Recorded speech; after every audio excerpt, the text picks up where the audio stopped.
আপনি কি কখনো ভেবে দেখেছেন যাদের সাথে আপনি খারাপ ব্যবহার করেন, যাদের সামনে টাকা বা ক্ষমতার দাপট দেখান, মৃত্যুর পরে আপনার নিজের শরীরের অবস্থা কি হবে?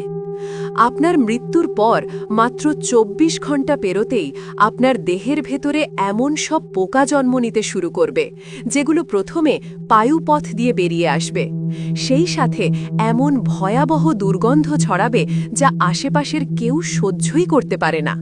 এই গন্ধ আবার আরও পোকামাকড়কে আহ্বান করে এবং তারা দল বেঁধে আপনার দিকে ছুটে আসবে।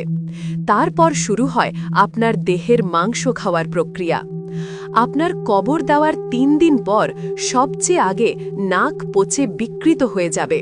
৬ দিন পর নখগুলো খসে পড়বে। তারপর ধীরে ধীরে চুল সহ শরীরের সমস্ত লোম ঝরে পড়বে আর পেট ফুলে উঠবে। ১০ দিন পর সেই ফুলে ওঠা পেট ফেটে যাবে এবং ভেতরের অঙ্গপ্রত্যঙ্গ বাইরে বেরিয়ে আসবে। ৬০ দিন পর আপনার সমস্ত মাংস শেষ হয়ে যাবে, এক টুকরোও অবশিষ্ট থাকবে না।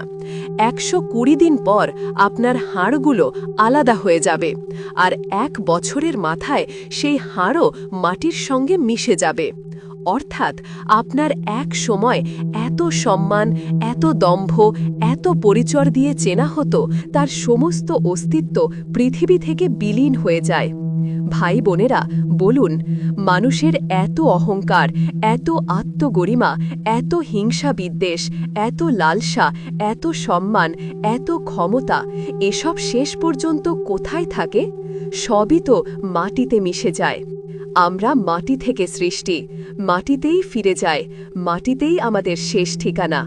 অতএব আপনার জীবন কিভাবে পরিচালনা করা উচিত তা কি আর নতুন করে বলার দরকার আছে?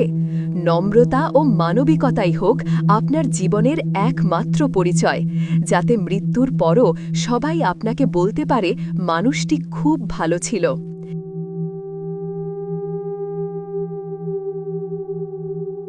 ভিডিওতে কি একটি লাইক ও শেয়ার করা যাবে?